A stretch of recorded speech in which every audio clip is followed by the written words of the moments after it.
Buenos días a todos. Bueno, pues vamos a pasar a la siguiente mesa, controversia en tumores ginecológicos. Una mesa bastante interesante, ¿no?, por los temas que vamos a tratar a continuación. Bueno, como vamos con un poquito de retraso, vamos a comenzar con el primer ponente, doctor José María Ascoaga Blasco, especialista en oncología radioterápica del Hospital Universitario Regional de Málaga, con el que tengo la suerte y el placer de trabajar día a día, que nos va a hablar sobre implicaciones de la clasificación molecular en el tratamiento del cáncer de endometrio. Buenos días. Voy a tratar de ir rápido para terminar lo antes posible. Yo voy a hablar de todo el cáncer de este endometrio, haciendo hincapié sobre todo en la nueva clasificación molecular y las implicaciones que tiene para indicar el tratamiento. Como todos sabéis, es el cáncer ginecológico más común en nuestro medio. Generalmente se diagnostica en estadios precoces, suele tener buen pronóstico, pero todos sabemos que hay algunos que tienen un comportamiento más agresivo al que esperábamos. En el año 83, Baughman, atendiendo a datos clínicos y datos hormonales, estableció la primera clasificación entre tipo 1 y tipo 2. El tipo 1 era los carcinomas endometrioides y el tipo 2 los de histologías desfavorables. Los de estos tipo 1 tienen mejor comportamiento, se dan en estadios iniciales, mayor supervivencia, dependencia hormonal. El tipo 2 más agresivos, peor supervivencia, no dependen de factores hormonales, etc. Entonces, los factores clásicos de estos riesgos a los que hasta ahora nos hemos basado a la hora de hacer nuestras indicaciones terapéuticas son el tipo histológico, como ya hemos visto. Después, a mayor invasión miometrial y a mayor grado, peor pronóstico. Por encima de los 60 años también sabemos que tienen peor pronóstico, y la invasión linfovascular, que por sí sola es un factor pronóstico independiente. Los grupos de estos riesgos clásicos son el bajo riesgo, el intermedio, que lo podemos dividir en intermedio bajo y en intermedio alto, y esto es alto. Yo no sé si se puede señalar. Bueno, la importancia que tiene la infiltración linfovascular es que un tumor con infiltración linfovascular extensa automáticamente nos pasa a alto grado, independientemente de esto, la infiltración, pronóstico alto, vamos, independientemente de la infiltración y de esto el grado. En la guía NCCN nos indican aquí las opciones de tratamiento en el estadio de esto bajo riesgo, observación; en el intermedio, braquiterapia; en el intermedio alto, según tenga infiltración linfovascular o edad, podemos añadir también radioterapia externa, y esto en el riesgo alto, radioterapia externa y braquiterapia, y valorar también quimioterapia. Cuando no existe una estadificación ganglionar, la guía NCCN también nos dice que en los de riesgo intermedio alto y en los de riesgo alto con infiltración linfovascular debemos hacer un reestadiaje con una linfadenectomía, ¿vale? En el año 2013, el Cáncer Genoma Atlas nos establece 4 grupos genómicos. Esto lo hace con secuenciación, mediante secuenciación completa de el genoma, del exoma, inestabilidad de microsatélites y atendiendo también al número de estocopias. Entonces nos describen 4 grupos: el polemutado, el de inestabilidad de microsatélites, y el P53 wild type con número bajo de estocopias, y el anormal con un alto número de copias, ¿vale? Esto se valida en el estudio PORTEC 3, que sale en agosto del 2020, y lo hace mediante inmunohistoquímica de estos P53, de las proteínas M y la secuenciación de DNA para exonucleasa epsilon. Y establece y renombra, digamos, los 4 grupos que es en la actualidad como los conocemos, que sería el pole anormal, que es el P53 anormal, el ultramutado, el inestabilidad de microsatélites, que lo llaman Mismatch Repair Deficient, y el grupo no específico, que es, digamos, como un cajón desastre donde esto engloba todos los que no encajan en los otros 3. Mirándolos un poco uno a uno, el ultramutado tiene la característica de que tiene más de 100 mutaciones por megabase, es el 8 a 10% de todos, casi todos son endometrioides, suelen ser de alto grado, pero la característica es que tienen un excelente pronóstico independientemente de su tratamiento, ¿vale? En el estudio PORTEC-3, la supervivencia global fue prácticamente de esto el 100%, independientemente del tratamiento que se hizo. Entonces, en este grupo no tendríamos por qué hacer una cirugía agresiva y probablemente no requieren después ningún tipo de tratamiento. El de inestabilidad de microsatélites es el 25 al 35 de estos todos, casi todos en este grupo son también endometrioides, con todos los grados de esta diferenciación, tiene un pronóstico intermedio. En este grupo entraría también en un porcentaje mínimo pacientes con síndrome de Lynch, y la característica de este grupo es que se ven infiltrados linfocitarios tanto tumorales como extratumorales y hay una gran heterogeneidad tumoral, lo cual nos hace pensar, bueno, de hecho es así, vemos que estos responden a la inmunoterapia, ¿vale? En el estudio PORTEC-3, tanto en supervivencia global como libre de esta enfermedad, no se vio que añadir quimioterapia tuviera ningún beneficio, y sí que se pueden beneficiar de inmunoterapia. En el grupo no específico, que como he dicho antes es un cajón de desastre donde se metieron todos los que no eran de los otros 3, es el grupo más numeroso. Son pacientes con dependencia hormonal porque expresan receptores de estrógeno y de progesterona, es un pronóstico intermedio, incluye más del 50% de los carcinomas de endometrio de este bajo grado, y en el estudio PORTEC-3, tanto en la supervivencia global como la libre de esta enfermedad, se vio que podía haber una tendencia al beneficio de esto de la quimioterapia, pero no resultó significativo. Y el cuarto grupo, el P53 anormal o pole anormal, es el 8 al 24% de todos, la mayoría son de alto grado y es el prototipo de los tipo 2, de las histologías desfavorables y de los endometrioides de alto grado. Tienen un mal pronóstico y aquí sí que se ha visto, tanto en la supervivencia libre de enfermedad como en la supervivencia global, que hay un beneficio absoluto de esto del tratamiento con quimio y radioterapia de un 22,4%. Por lo tanto, en este grupo, desde inicio, se debería hacer una cirugía más agresiva, aunque sean estadios 1, y se benefician, como habéis visto, de la quimioterapia.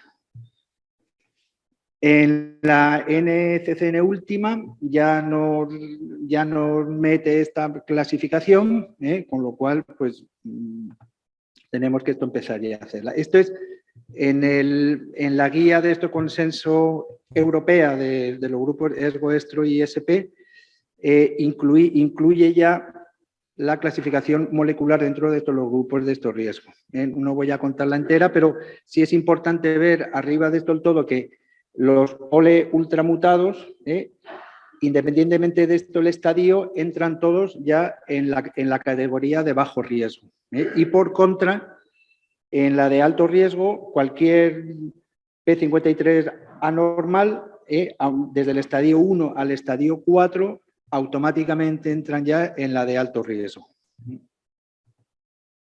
Entonces, bueno, a la espera de estos los resultados desde el estudio PORTEC-4 que está en marcha, no sabemos cuándo saldrá, pero tardará un poco, en que está estudiando la integración de los factores de riesgo clásico con los moleculares y algún otro más, podemos dar como una serie, como una guía ya de lo que actualmente podemos hacer, ¿vale? Entonces, en los de bajo riesgo, que como os he dicho, incluiría los ultramutados en estadios 1 y 2, no precisaría ningún tipo de tratamiento adyuvante.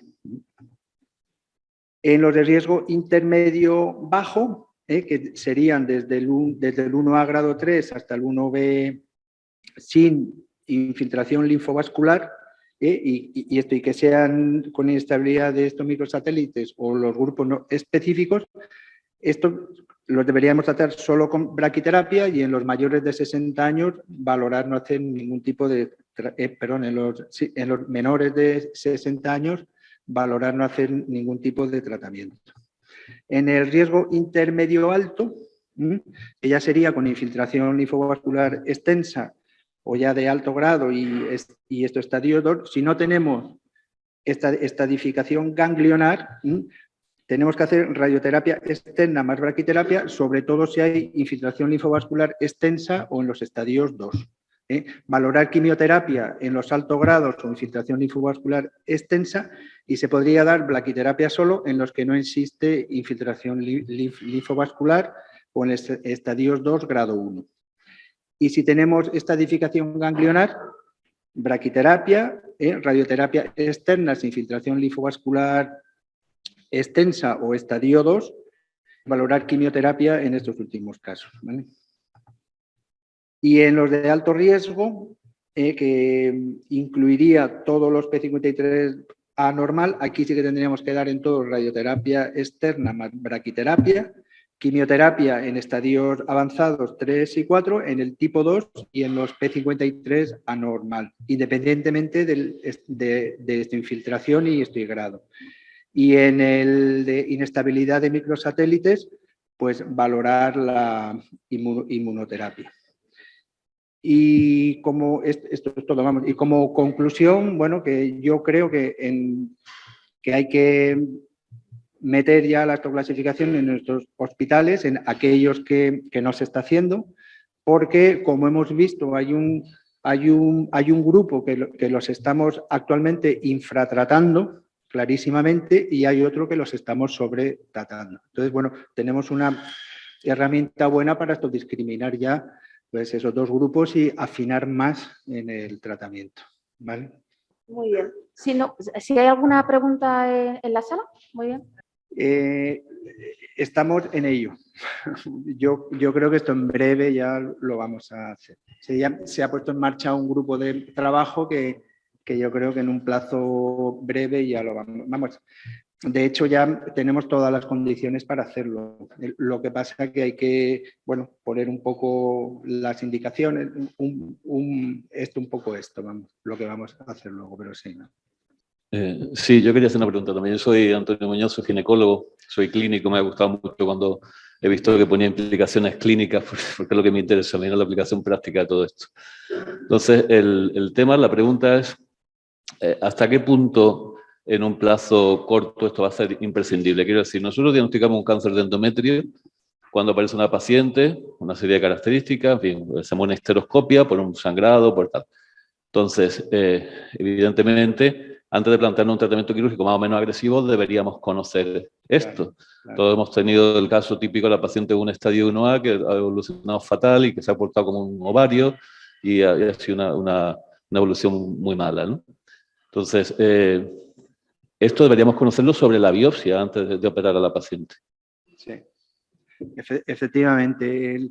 Esto hay que hacerlo en el diagnóstico, porque condiciona la cirugía y condiciona los tratamientos posteriores. Entonces, porque claro, en el grupo más desfavorable, aunque sea un grado 1, tendríamos que hacer la histerectomía con la linfadenectomía y con omentectomía. Y en el grupo de buen pronóstico, pues probablemente con hacer una histerectomía suficiente. Claro, clásicamente. Y en el caso de que fuera a posteriori, después del diagnóstico, o sea, después del tratamiento quirúrgico, habría que plantear, igual que se hace en el ovario, un second look y hacer un tratamiento de intentar hacer un residuo cero. Claro. Muy bien. Si nos sale el grupo más desfavorable, yo creo que habría que hacerlo. Muy bien. Muchas gracias. Nada. Sí, la siguiente ponente es María Lorente Sánchez, que va a hablar del abordaje de las recidivas pélvicas de los tumores ginecológicos.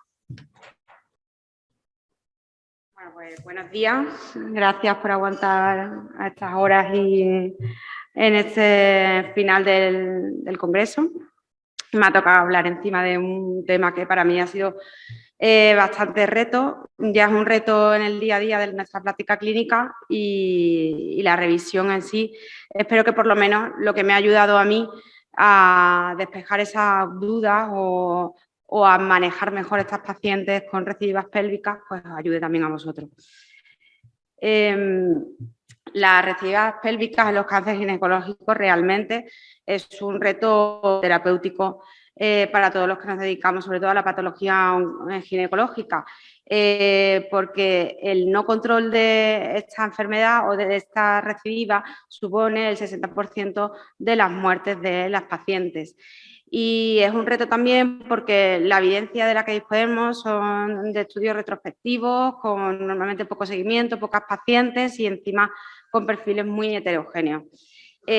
Por tanto, insistir mucho en que el manejo de estas pacientes debe centralizarse en aquellos centros donde realmente tengan mucha experiencia y, por tanto, con un equipo multidisciplinar que puedan manejar de la mejor forma a estas pacientes.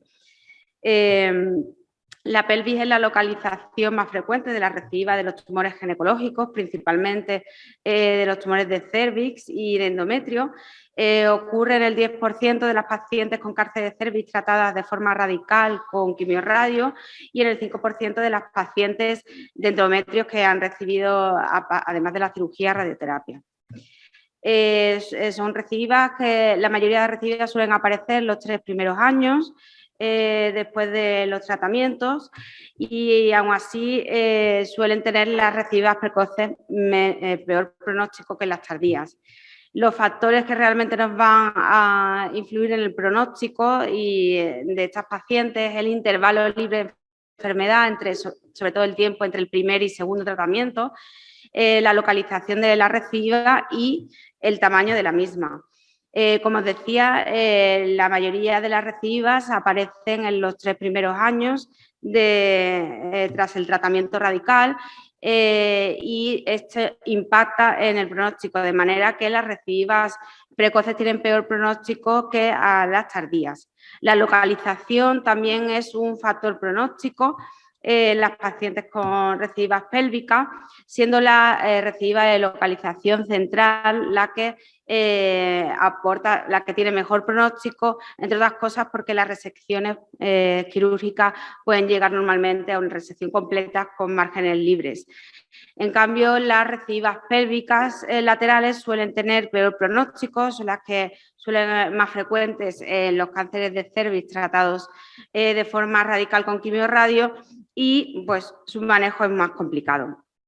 El tamaño de la recidiva parece también ser un factor pronóstico, de manera que, según esta serie de jurados, las recidivas que no eran palpables tenían una supervivencia a los 10 años del 70%, en cambio, aquellas que eran más de 4 centímetros, pues el pronóstico era muy, muy limitado. Por tanto, tenemos un escenario dentro de las recidivas pélvicas favorable, que serán aquellas recidivas únicas centrales que no afectan a la pared pélvica y con un intervalo sin enfermedad largo y con un tamaño reducido. Y un escenario desfavorable, que son aquellas recidivas de localización en la pared pélvica lateral con un estado general malo y una recidiva que ha aparecido de forma precoz. Normalmente las recidivas suelen ser sintomáticas, la gran mayoría de ellas, y no se ha demostrado que un seguimiento exhaustivo de estas pacientes, realmente un programa de seguimiento, vaya a mejorar el pronóstico de las pacientes. Muchas veces la consulta o el diagnóstico de la recidiva es por la clínica que suele ser un sangrado genital, un dolor pélvico, incontinencia urinaria o incluso fecal. Cuando ya la paciente presenta un dolor en miembros inferiores, en glúteos o un edema en miembros inferiores, ya son signos indirectos de afectación de la pared pélvica lateral y hay veces que pueden contraindicar incluso la cirugía de rescate. Debemos valorar a la paciente con una exploración muy exhaustiva. Hay veces que en nuestra exploración incluso nos es dificultoso diferenciar entre lo que es una recidiva de lo que es la fibrosis de los tratamientos previos. Tomar una biopsia, que sobre todo en el cáncer de endometrio, por el perfil molecular que sabemos que va a impactar el pronóstico, nos puede hacer alterar el manejo de la paciente. Y un estudio radiológico, un estudio sobre todo con TAC y resonancia, pero sobre todo con PET, que es la prueba con mayor sensibilidad y especificidad para diagnosticar que realmente sea una recidiva única y que pueda tener opciones de tratamiento radical. El estudio radiológico también tiene sus limitaciones, también cuesta diferenciar entre fibrosis y tumor. La diseminación peritoneal microscópica también es un reto radiológico, incluso determinar la extensión vaginal. En cuanto a la sigmoidoscopia o la cistoscopia, nos pueden ayudar no solo a valorar la infiltración tumoral, sino también a ver el estado de la mucosa de estos órganos después de los tratamientos radicales previos, sobre todo de radioterapia. El CA-125, bueno, puede aportar algo de información en las pacientes que en el momento del diagnóstico del primario ya lo tenían elevados, pero no nos debe cambiar nuestra terapéutica. El 16% de las pacientes que tienen un PET negativo en el que solo se ve enfermedad localizada, puede haber enfermedad diseminada, sobre todo a nivel peritoneal. Entonces, también podría plantearse en estos casos una laparoscopia exploradora antes de meternos en una cirugía radical para evitar estas laparotomías innecesarias, que en equipos experimentados estas tasas de cancelación de laparotomías son menores de un 2%. En cuanto al tratamiento, tenemos 3 bloques o 3 armas en el tratamiento de las pacientes con recidivas pélvicas, que son la cirugía, la radioterapia y el tratamiento sistémico. ¿Qué factores nos van a determinar qué tipo de tratamiento vamos a elegir para el paciente, cuál es el más adecuado? Pues su estado general, la localización de las recidivas, la extensión de estas recidivas ya no solo a nivel local, sino que realmente es una recidiva, estemos en una oligorrecurrencia y no haya enfermedad a distancia, y los tratamientos previos que haya recibido. Es muy importante cuando nos planteamos la cirugía hacer una evaluación quirúrgica exhaustiva, descartando que haya enfermedad a distancia, asegurar realmente que vamos a obtener con la mayor seguridad una resección completa de la recidiva, que la paciente no tenga contraindicaciones a ella y que realmente la paciente sea consciente de las consecuencias de la cirugía y las acepte. Muchas veces para las pacientes que ya han recibido radioterapia, la cirugía puede ser su única opción o una única posibilidad de curación. Por tanto, es muy importante hacer un estudio prequirúrgico exhaustivo y realmente someter a tratamiento quirúrgico a las pacientes que van a obtener resultados.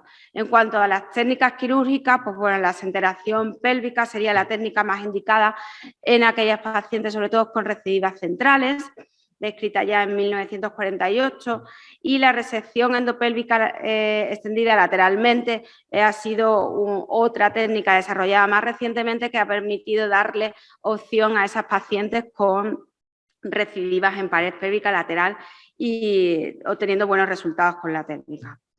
En la asenteración, pues la indicación más frecuente son esas recidivas centrales que ocurren después de tratamientos de radioterapia. Pueden tener también las pacientes que serían contraindicación de cirugía, serían aquellas que tienen afectación de la pared lateral de forma extensa y en las que veamos que hay signos indirectos o síntomas indirectos de afectación de la misma. Se ha asociado históricamente con una alta morbimortalidad, pero en el desarrollo de las técnicas de imagen que permiten evaluar bien la resecabilidad de las lesiones, la formación de estos equipos experimentados, la participación multidisciplinaria y sobre todo los cuidados postoperatorios han mejorado los resultados, obteniendo gracias a 5 años del 30 a 60% con una mortalidad menor del 10%. El objetivo de la cirugía es la resecabilidad completa de la recidiva, conseguir un R0. Esto se intenta, como hemos dicho, estudiarlo previo a la cirugía con el estudio preoperatorio, pero hay veces que los márgenes se evalúan de forma posoperatoria y es donde ahí realmente valoramos si ha sido una resección completa o no. Eso en cuanto a la cirugía. La radioterapia, ¿qué papel tiene en estas pacientes? Pues no existe un criterio claro para la selección de las pacientes que van a beneficiarse de la radioterapia. Normalmente se indica en las recidivas localizadas en cavidad pélvica y que no han tenido historia de radioterapia. La reirradiación también se puede valorar, sobre todo en esas pacientes que no son candidatas a cirugía, pero que la radioterapia le puede permitir administrar esas dosis radicales con sin toxicidades de alto grado. Para valorar la indicación de radioterapia vamos a valorar factores como el intervalo libre de enfermedad, la localización de la recidiva y el tamaño de la misma. Voy a simplificar un poco cuando tenemos una paciente delante si tiene indicación o no de tratamiento radioterápico en función del antecedente de radioterapia. Las recidivas en pacientes que no han recibido radioterapia previa, la más común es las recidivas de cáncer de endometrio, que no tuvo indicación de tratamiento adyuvante y que se localizan en la cúpula vaginal. Esta es la indicación más frecuente de radioterapia en recidivas pélvicas, aunque también la cirugía puede tener papel cuando la recidiva es de pequeño tamaño y puede ser abordable sin excesiva radicalidad. En el estudio PORTEC-1 de las 30 pacientes del brazo de observación que recidivaron, presentaron una recidiva vaginal exclusiva y el tratamiento de rescate tuvo una respuesta completa en el 87% de ellas. La técnica de radioterapia más extendida es la braquiterapia intersticial, generalmente asociada a radioterapia externa pélvica. En cuanto al papel de la quimioterapia en estas pacientes, pues está en fase de estudio en el ensayo GOG 238. Las pacientes con radioterapia pélvica, aquí sí que es un reto realmente. En estas pacientes, para tomar la decisión de qué tratamiento se va a beneficiar, tenemos que valorar no solo el intervalo entre el primer tratamiento y el tratamiento de la recurrencia, sino qué tipo de tratamiento se ha administrado previamente, dónde está localizada la recidivida respecto al campo de tratamiento previo, si realmente se beneficia de un tratamiento radical o tenemos que pasar a un tratamiento paliativo, el tamaño, la histología, el estado general de la paciente, la situación del resto de la enfermedad y su pronóstico. El antecedente de radiación pues ensombrece el pronóstico de esta paciente. Afortunadamente, las pacientes de cáncer endometrio que han recibido radioterapia reciban poco en la pelvis, pero en el cáncer de cervix, que en el 70% de las pacientes han recibido radioterapia en su tratamiento, la mayoría de las veces la cirugía la única que le puede aportar una posibilidad de curación. Las técnicas de radioterapia de las que disponemos, la braquiterapia, la radioterapia perioperatoria o la radioterapia externa. En cuanto a la braquiterapia, se indica sobre todo en las recidivas centrales, pero la indicación está basada, como hablamos al principio, en estudios retrospectivos, con muestras muy pequeñas, pacientes muy diversas y con una variabilidad tanto en la dosis como en los fraccionamientos. El implante intersticial guiado por imagen es la técnica más empleada. La braquiterapia endovaginal pues, se limita a esas recidivas superficiales, que son las menos en la cavidad vaginal. Las recidivas tras braquiterapia exclusiva se pueden beneficiar de tratamientos combinados de braquiterapia y radioterapia externa. Y en cuanto a las recidivas después de radioquimio, sobre todo en el pelvis, el rescate, como hemos dicho, es la cirugía principalmente, pero hay casos en los que la braquiterapia exclusiva puede ser también una alternativa a las pacientes en las que no puedan someterle a cirugías radicales. El perfil de toxicidad es muy variable por la variabilidad misma de los estudios, con una toxicidad grado 3 entre el 5 y el 25% de los casos, y al ser un seguimiento limitado, las tasas de control local a los 3 años varían entre el 60 o el 100%. En cuanto a las dosis y fraccionamiento, como os he dicho, hay mucha variabilidad. Se suelen basar en las recomendaciones de la YECESTRO o de la ABS del tratamiento radical del cáncer de cérvix. Los tratamientos con braquiterapia de alta tasa se suelen utilizar esquemas de 2 fracciones al día, y en los de baja tasa, pues bueno, dependerá del isótopo utilizado y no hay una estandarización en el fraccionamiento y dosis. Las toxicidades, pues no hay tampoco consenso en la dosis de restricción de estos órganos de riesgo. Sí se ha visto que en las series que han utilizado dosis de prescripción mayores a las de tolerancia de los órganos de riesgo, las pacientes han tenido más toxicidad como rectorragias, necrosis, fístulas, cistitis, estenosis uretrales, úlceras, dolor. Parece que la dosis en uretra puede predecir la toxicidad urinaria grado 2, que el trígono vesical se debe valorar como una entidad distinta al resto de la vejiga en cuanto a toxicidad, y el papel de los hidrogeles pues se está estudiando en estudios prospectivos. Estos son 2 estudios que, como os contaba, en uno han prescrito la braquiterapia después de una recidiva pélvica tras radioterapia, en la que se han superado las dosis de tolerancia de los órganos de riesgo por la decisión de alcanzar dosis radicales en el tumor, pero han obtenido mayor toxicidad grado 3 que en el otro estudio, en la que se limitó la dosis de prescripción a la dosis de tolerancia de los órganos sanos. En cuanto a la radioterapia perioperatoria, pues sabemos que el principal factor pronóstico de la cirugía es el margen, que cuando el margen es positivo, las supervivencias a 5 años son menores al 10%, y en aproximadamente el 70% de las pacientes hay margen positivo. Entonces, en estas pacientes hay que valorar tratamiento adyuvante, y normalmente este tratamiento suele ser o la radioterapia intraoperatoria o la braquiterapia. En esta serie publicada por los compañeros de la Clínica de Navarra, en el que trataron a 58 pacientes con recidivas tras radioterapia, bien con radioterapia intraoperatoria o braquiterapia de alta tasa, consiguieron un control local del 51% y una supervivencia del 15 al 20%. Ahora, la toxicidad mayor del grado 3 fue mayor del 50%, aunque se redujo en la última fase del estudio bajando la dosis de tratamiento. La radioterapia externa, pues la indicación normalmente es paliativa, o en los casos donde la paciente ha recibido braquiterapia como tratamiento primario, complemento a la braquiterapia intersticial de rescate. La SBRT no hay estudios con pacientes muy diversos, en las que está poco representada las pacientes ginecológicas, y por tanto no hay una indicación clara de la SBRT. Y en el tratamiento sistémico, pues el estudio de Karma sugiere que puede aportar un beneficio local, pero normalmente se indica cuando ni la radioterapia ni la cirugía pueden aportarle beneficio a la paciente. El esquema de paclitaxel cisplatino con bevacizumab sería la primera línea de tratamiento en estas pacientes. Como conclusión, pues que la recidiva pélvica es una entidad muy compleja, y por tanto lo único que quería transmitir es saber identificar a esas pacientes que se van a beneficiar realmente de un tratamiento, y saber que estas pacientes deben ser derivadas a centros donde tienen experiencia, porque allí es realmente donde van a obtener los mejores resultados de curación, ¿vale?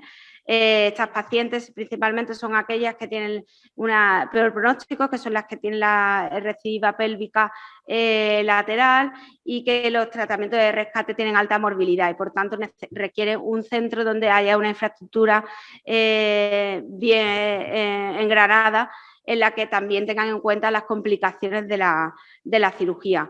Las pacientes tienen que estar muy bien informadas de la toxicidad y las complicaciones de los tratamientos, y por tanto sí se requiere un cierto nivel intelectual para entender cuáles van a ser las consecuencias del tratamiento. Valorar, a pesar de que los tratamientos son muy tóxicos, que también la posibilidad de desarrollar complicaciones por la propia progresión de la enfermedad, pues es importante, ¿vale? Y bueno, poco más decir, y sobre todo el quedar claro que hay que centralizar este tipo de pacientes en centros con equipos multidisciplinares con experiencia. ¿Alguna pregunta? Una rápida, porque no sé. ¿Hay algún estudio que plantee en las recidivas centrales, las recidivas en cáncer de cervix, hacer tratamiento no sé si has encontrado algo, te pregunto, porque te has hecho la revisión, hacer tratamiento hiperfraccionado igual que hacemos a lo mejor con los cabezas y cuellos cuando hacemos raíz radio? No se te oye, Ana.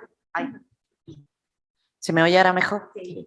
Te pregunto si has encontrado algún estudio donde se plantea hacer tratamiento hiperfraccionado en reirradiaciones en cáncer de cervix, como si fuesen los cabezas y cuello. Te pregunto simplemente. En las recidivas, lo que hablaba antes, sobre todo con tratamientos de SBRT, es que en concreto las pacientes ginecológicas están muy poco representadas, entonces tampoco sabemos si el comportamiento de estas pacientes va a ser igual que un cáncer de próstata, que el de un recto, cuya naturaleza y evolución es muy distinta a las ginecológicas.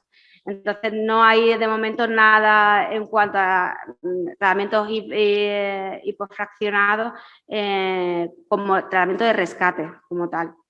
Yo te preguntaba lo contrario, el hiperfraccionado igual que hacemos en las recidivas de cabeza y cuello, por ejemplo. No, por lo menos yo no he encontrado la revisión. Pasamos al siguiente ponente. El doctor Gabriel Fiol Ruiz, especialista en obstetricia y ginecología, jefe de servicio en el Hospital Universitario Torre Cárdenas de Almería.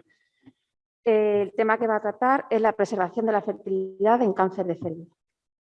Bueno, muchas gracias. La verdad es que estoy encantado de estar aquí. Yo quiero felicitar a la SAC por el nivel de este congreso. Ayer no pude estar, pero esta mañana y el jueves el nivel ha sido altísimo, así que llevo mi mochila cargada, no de haber despejado dudas, sino todo lo contrario, de llevarme más que cuando realmente se aprende. Así que enhorabuena. Luego también para mí agradecer a la doctora Serradilla que me haya invitado para poder compartir y seguir aprendiendo de tantos expertos en cáncer.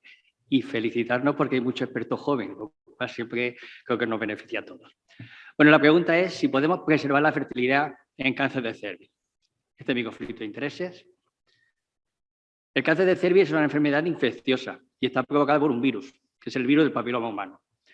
Todos tenemos claro que en cáncer del pulmón aumenta el riesgo, que el tabaco aumenta el riesgo de cáncer de pulmón. Y esto tiene un riesgo relativo de 10. El riesgo relativo del VPH con respecto al cáncer de cervix es de 500. Y esto supuso que a Drühausen le dieron el Premio Nobel de Medicina en el 2008, compartido con Luc Montagnier, que hizo su estudio sobre el VIH, que falleció hace una semana. Y, evidentemente, esta relación es muy importante. Ahora bien, en España se calcula que puede haber aproximadamente 2 millones de mujeres con el virus y tenemos 1.940 cánceres al año. Si desglosamos por edad, veremos que vamos a preservar la fertilidad, tenemos que buscar pacientes jóvenes, tenemos hasta los 39 años, tenemos 301 pacientes en el año 2020. Si subimos a 45, puesto que la edad de la maternidad se está retrasando, sumaríamos 235 más, tendríamos 536 casos. Con una tasa de fertilidad aproximadamente del 20%, podríamos tener aproximadamente en España unas 100 mujeres al año, con lo cual en los centros de referencia nos tocarían como mucho 1 o 2. Vale, son pocas pacientes, pero tenemos que atenderlas.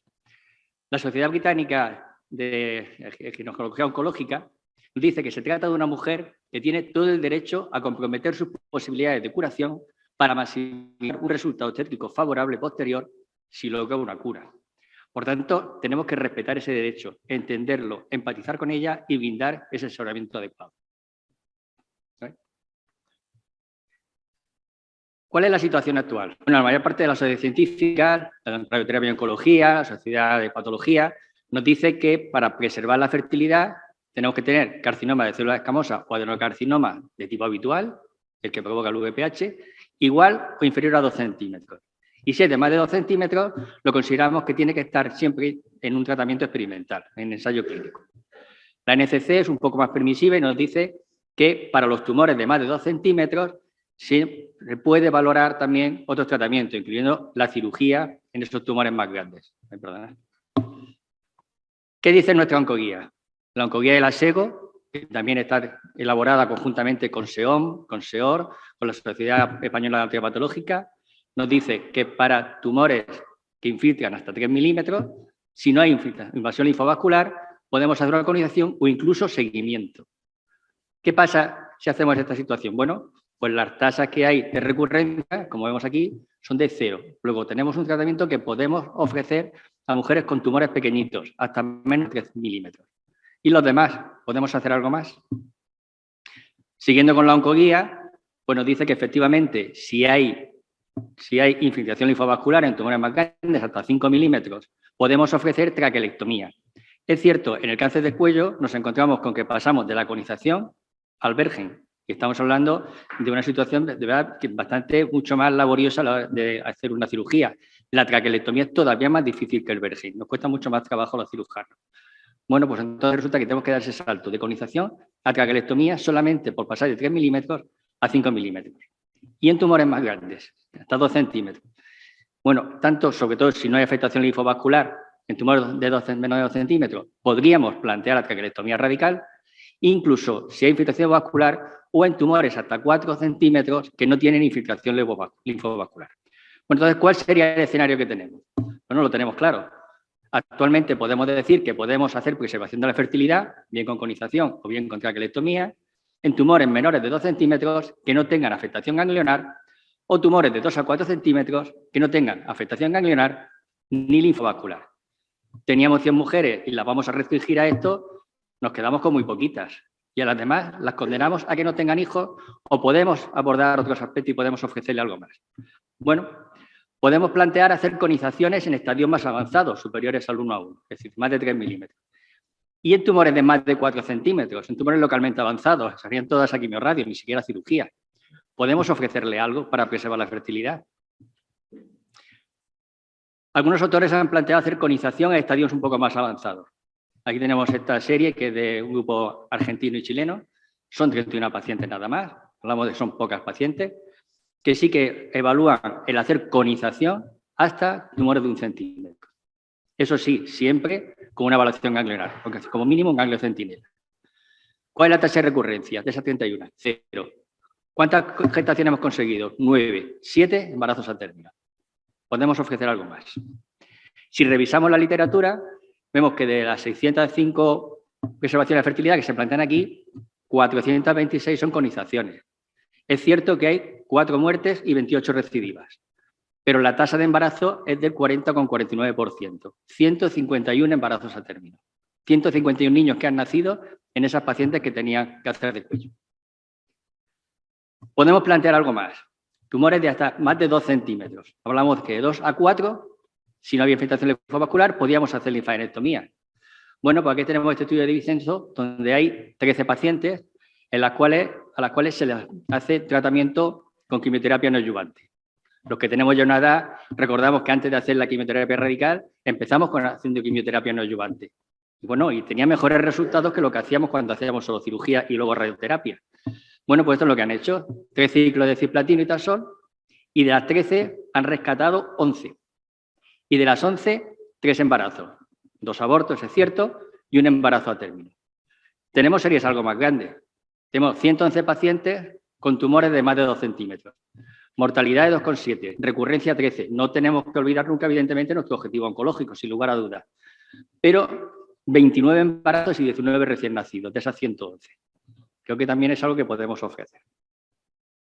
Si revisamos un poco toda la literatura, incluyendo el estudio de Vicenzo, pues sí que nos encontramos con que hay 62 embarazos, 44 partos, 2 muertes y 7 recidivas. Y que tenemos ahí ese aspecto. Vale, hasta 2 centímetros ya tenemos. Y hasta 4, de 2 a 4 podemos evaluarlo. Y más de 4. ¿Podemos ofrecerle algo a esas de más de 4? ¿Nos puede servir esa quimioterapia no adyuvante? Bueno, esto es una revisión que hace el grupo italiano de Angioli y del polémico Benedetti Panici, que bueno, que fue el que se empeñó en decir, porque los resultados lo daban así de ese grupo italiano, en que no había que hacer linfadenectomía ni siquiera en estadio avanzado del cáncer de endometrio, pues he dicho lo de polémico. Bueno, pues presenta esta serie, 15 estudios, 48 pacientes. Supervivencia global, 97,6. Supervivencia libre de enfermedad, 92,4. Es cierto que hay que evaluar muy bien. Peor en los de mal pronóstico. En G3, no escamoso o tumores mayores de 5 centímetros. Pero un 83,3% de embarazos. Y una tasa de prematuridad del 20%, que es un poquito superior, evidentemente, a la que tenemos en la población general, pero no muy superior.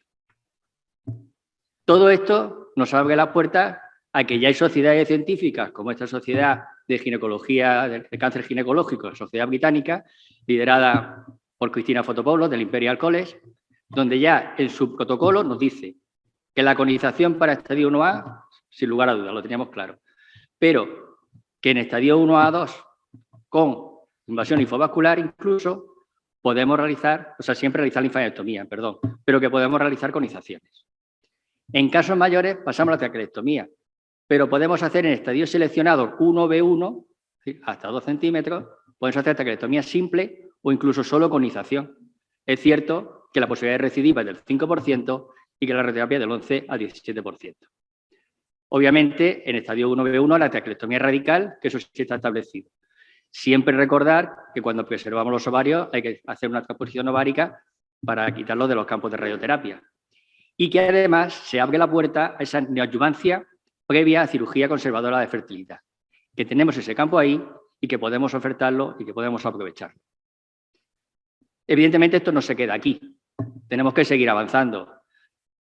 Con el estudio LAC se demostró que tumores mayores de 2 centímetros con cirugía laparoscópica tenían más recidiva y más mortalidad que aquellos tumores que se hacían por laparoscopia o por robótica.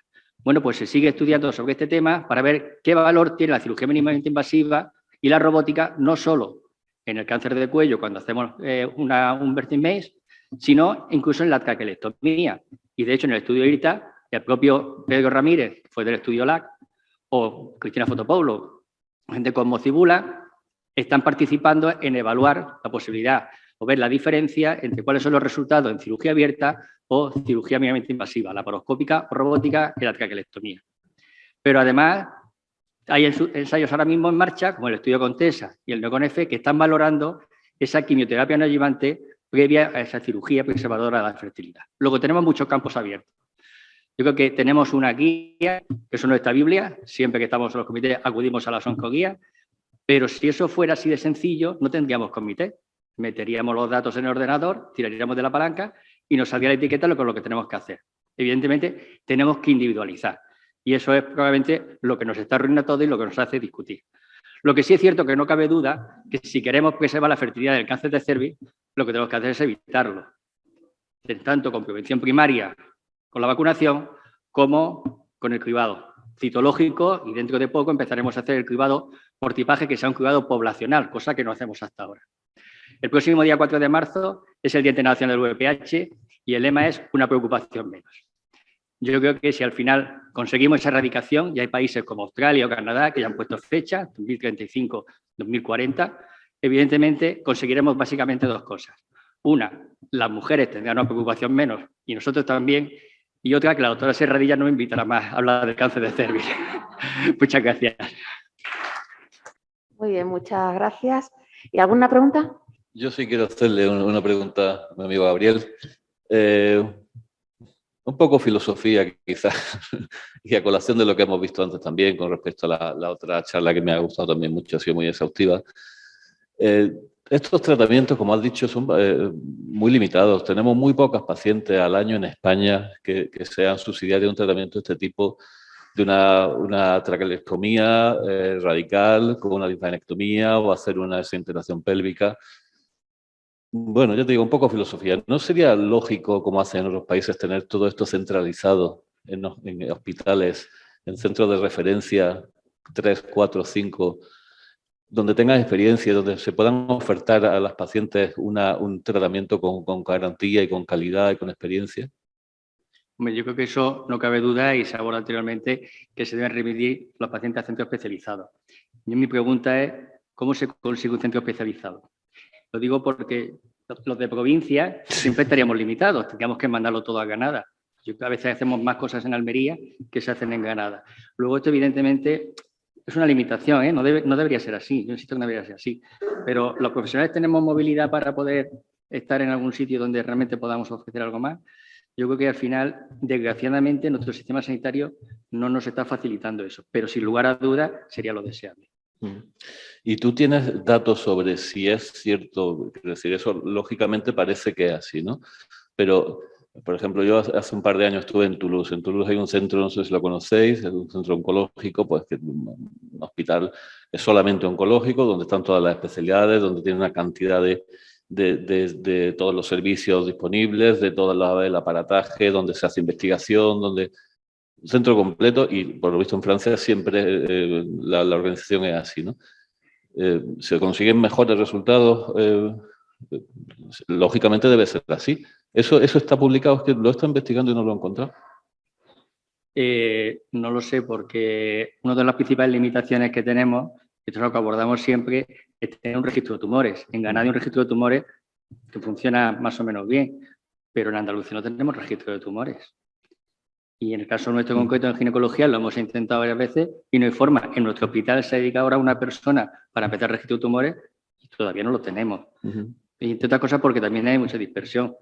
Nosotros tratamos en Almería, tienen que venir pacientes a Granada, luego vuelven, seguimos, ¿dónde está? No tenemos esa información. Sería importantísimo. O sea, lo primero que fallamos es que hacemos muchas cosas y no sabemos lo que estamos haciendo, efectivamente. Y no tenemos nuestros propios resultados porque carecemos de ese registro. Muy bien, gracias. Muchas gracias. Pues la última ponente de la mañana, el último ponente es Blas David Delgado, que es especialista en oncología radioterápica del Hospital Virgen del Rocío y especialista en biología molecular y biomedicina e investigación clínica. Y va a hablar del SBRT versus braquiterapia en el cáncer de cervix. Estamos ante un nuevo paradigma, pues nos lo va a responder. Bueno, buenos días. Gracias por la presentación y gracias a Ana Serradilla y al resto del comité científico por invitarme a dar la charla. Intentaré ajustarme al tiempo porque sé que vamos con retraso, pero me voy a ajustar, ya veréis, porque voy a ser muy conciso en mi presentación. Yo no sé si ha sido casualidad o no el darme este tema o intentar dar este tema de discusión a alguien que se dedica o que le encanta la braquiterapia y en su día a día se dedica a ello, y así un poco de a ver si le descuadramos un poco.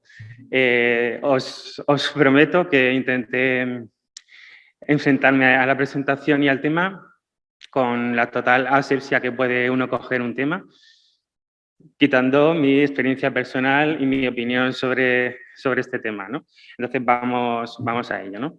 La presentación era sobre la SBRT y la braquiterapia en el cáncer de cervix y sí, podría esta nueva tratamiento o técnicas de tratamiento con radioterapia desplazar un poco o sustituir a la braquiterapia. 4 pinceladas muy rápidas sobre el cáncer de cervix, el cuarto cáncer más frecuente en mujeres en todo el mundo. En cuanto al tratamiento del cáncer de cervix, el localmente avanzado, que es la presentación más frecuente de debut en las pacientes que vamos a recibir en consulta, radioterapia pélvica y sobreimpresión con braquiterapia para alcanzar dosis muy altas a nuestro high risk, a nuestro CTV high risk de este 85-90 Grays. Siempre con quimioterapia concomitante basada básicamente con platinos semanales. La braquiterapia va a ser una forma segura de administrar una sobreimpresión a una zona donde necesitamos que llegue una dosis muy alta de una manera segura y eficaz. Estas altas dosis que administramos a nuestro CTV high risk están estadísticamente significativas asociadas a un mayor control local de la enfermedad y a una supervivencia global. La irradiación, como sabemos, incluye los ganglios linfáticos de drenaje desde la bifurcación ilíaca, ilíacos comunes, internos, externos, presacros, la lesión, tumor primario y en algunas ocasiones, dependiendo de la afectación, sobre todo ilíacas comunes o paraórticas, se incluiría también la irradiación paraórtica. Estos tratamientos combinados van a hacer una toxicidad más frecuente o graves, mayor o igual a grado 3 de la CTCAE, sobre todo fundamentalmente hematológica e intestinal, que con las nuevas técnicas o tecnologías de las que disponemos actualmente se han disminuido considerablemente. Y la braquiterapia sigue siendo la manera más óptima de alcanzar unas dosis altas, tanto a nivel de la enfermedad cervical, paracervical o parametrios, incluso vaginal, equilibrando las dosis totales o de tolerancia en los órganos de riesgo. Ya las guías nos dicen que cuando tenemos una cobertura que no vamos a poder optimizar con radioterapia externa, siempre debemos ofertar la posibilidad de hacer la braquiterapia intersticial. Es decir, si nosotros disponemos de la técnica, hacerlo y si no, derivarla a algún centro especializado donde sí la hagan, porque podemos cubrir muy bien toda la enfermedad, salvando los órganos de riesgo, las dosis limitantes. Entonces, aquí viene el kit de la cuestión. ¿Podremos desplazar la braquiterapia con una técnica de sobreimpresión con SBRT? Pues lo primero que hice, basado en el nivel de evidencia, vamos a ver qué hay publicado hasta ahora. No va a ser que haya algo que yo no esté puesto al día y realmente haya cosas novedosas que se nos escapan en el día a día. Entonces, empezamos a hacer una revisión de la literatura. Hay algunos artículos que sí ya empiezan a hablar sobre el papel de la SBRT en el cáncer de cérvix. Empiezan con la novedosa de la fusión con resonancia que disminuye los volúmenes y los márgenes, nuevas técnicas con CyberKnife, tomoterapia, estudios sobre series nacionales. Fundamentalmente, las revisiones sistemáticas que hemos encontrado, hay muy poquitas. La más actualizada, que ahora la desglosaremos, es de 2018, que comparaba básicamente este título de la charla. Y básicamente lo que intentan es buscar una justificación y una limitación sobre la implantación de la SBRT, desplazando o sustituyendo, por así decirlo, el empleo de técnicas un poco más invasivas como la braquiterapia. Luego, por otro lado, hay otros estudios publicados dosimétricos o de modelado de la dosimetría, pero la mayoría series de casos muy anecdóticos y que no se puede inferir nada en la población, ¿no?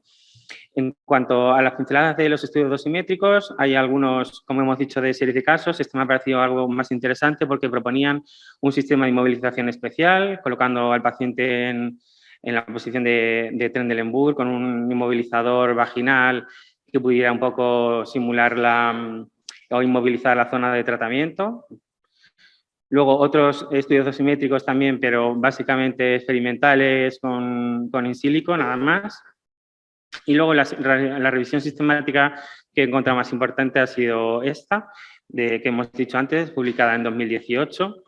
Revisó un total de 32 artículos publicados desde 2010 hasta 2018, la mayoría de ellos publicados en los últimos 5 años, hasta 2018.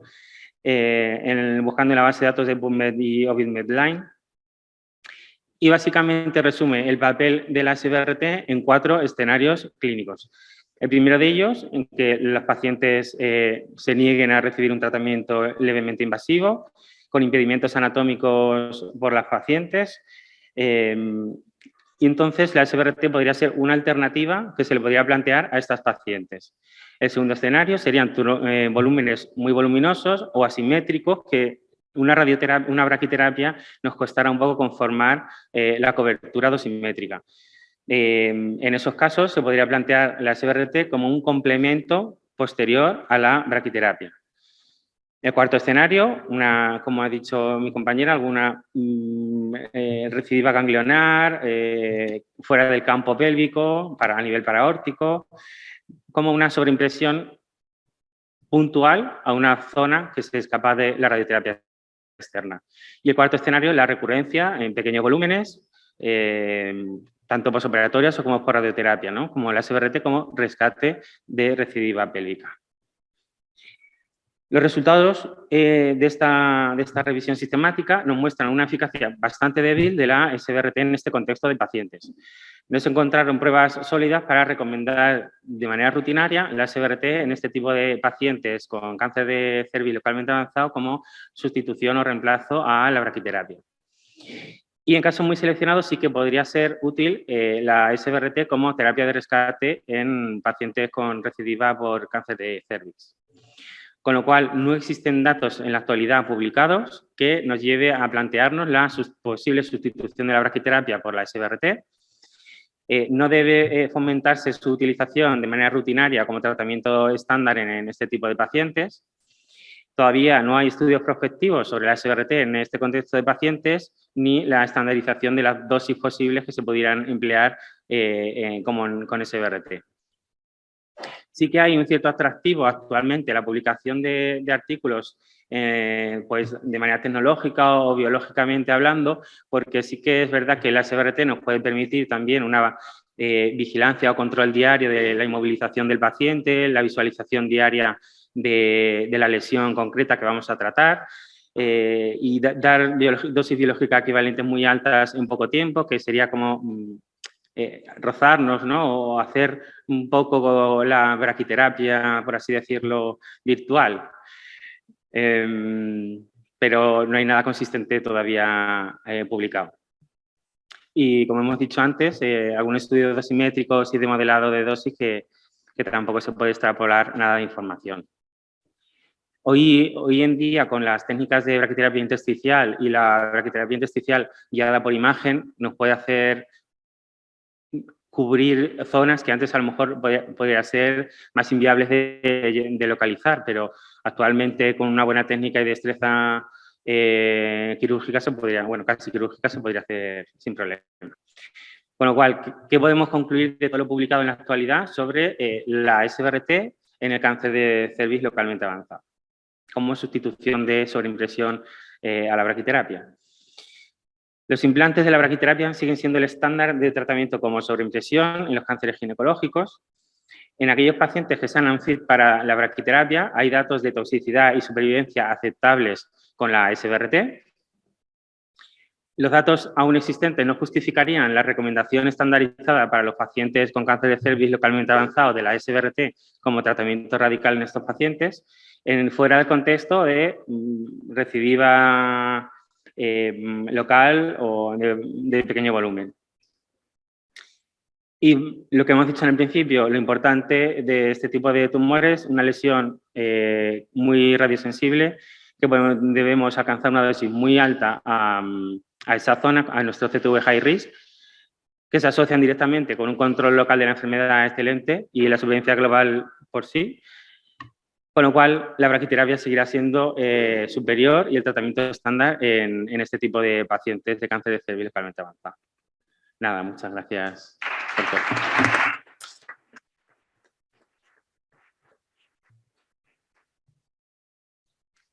Muchas gracias por la exposición. Bueno, lo que parece que queda claro que no son dos técnicas que a día de hoy compitan, ¿no? Sino que tiene sus indicaciones específicas la SBRT, ¿no? En casos muy concretos.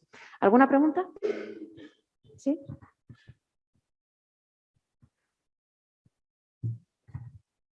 Bueno, la pregunta tiene trampa porque trabajamos juntos, ¿no? Y ya nos conocemos, pero sí quería hacer una reflexión desde el punto de vista físico, ¿no? Yo creo que la SBRT no tiene papel en el sentido de los fraccionamientos, porque suelen ser tumores muy proliferativos con un alfa beta muy alto, sino simplemente utilizar las técnicas estereotácticas para reproducir la braquiterapia en todo caso, no como biología de la SBRT, sino una forma diferente de hacer braquiterapia, ¿no? Lo de siempre va a estar la braquiterapia, pues, es lo que no estoy seguro, ¿no? Porque los aceleradores con resonancia, por ejemplo, van a traer la posibilidad de conseguir las mismas distribuciones, con lo cual no va a haber una alteración de los resultados clínicos en principio, y por tanto también un procedimiento mucho más barato y menos invasivo, ¿no? Pero siempre de futuro, ¿no? Todas las SBRT o todas las técnicas especiales cuando empezaron, lógicamente tenían un nivel de evidencia bajo hasta que fueron creciendo en el nivel de evidencia. Yo creo que hay que darle una oportunidad, un hueco, ¿no?, de futuro. Pues si no hay ninguna pregunta más, damos por concluida esta mesa. Muchas gracias a los ponentes y a los asistentes.